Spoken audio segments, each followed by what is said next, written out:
133 Main Street. Thank you for coming to my open house. Yeah, thank you for having me. Absolutely. Can I show you a tour of the house? Oh, sure, yes. All right, Yes. awesome. What did you think of the house?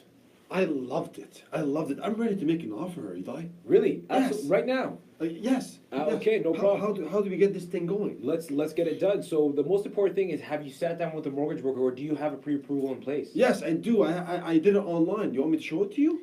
Oh, you did it online. Have you Yes. met with anybody physically? No, I don't need that.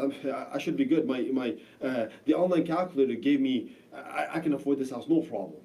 Really? So you just use an online app, and that's what you want to move ahead with? Yes. Alrighty, awesome. Guys, Eli from Auto Real Estate Trend. I hope you guys really enjoyed that skit we just did.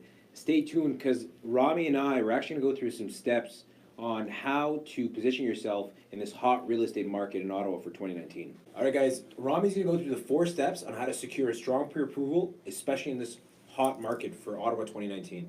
Step number 1, don't depend on a pre-qualification approval that you get online.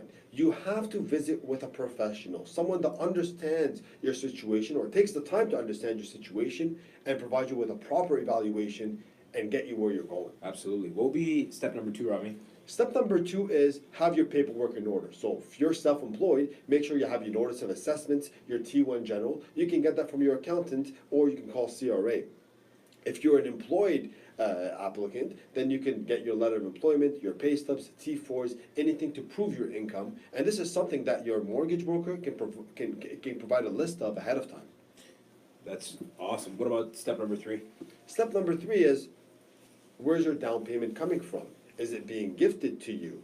Is it money in your account or in your savings for at least 3 months? Because lenders will ask for 3 months history of where your money is coming from and where the down payment is coming from, excuse me.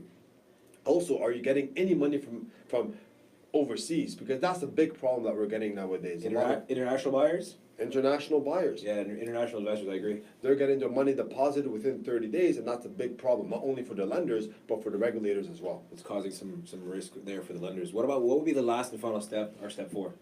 Step 4 is essentially, as you're moving closer to the closing date, you have to make sure that you're not changing anything or skewing the numbers on your application. I agree. Don't accumulate more debt. Don't get a car loan. Don't start buying and putting all your furniture on your credit card, because a lot of lenders are going to look at your credit a week before to make sure that the application that you submitted to get the approval is still the same application by the time you close. If we can add on to that last part, which is I think one of the most important things that I've noticed a lot for the viewers, how can it affect credit? If you accumulate more debt, then that debt is going against your ratios. We use ratios to qualify you, right? If you bring up your debt, say, by $20,000, the lender's going to take 3% of that as your monthly payment. Wow. That's a $600 payment. That means you can afford $600 less per month on your mortgage. All right, guys, so there you have it. Those are your 4 steps on how to secure a strong pre-approval for this hot Ottawa market for 2019. So remember, don't be a Birdbox buyer. Seek those 4 exact steps and meet with a mortgage broker. You have to be prepared. Thank you for watching. We'll see you next week. See you guys next Friday.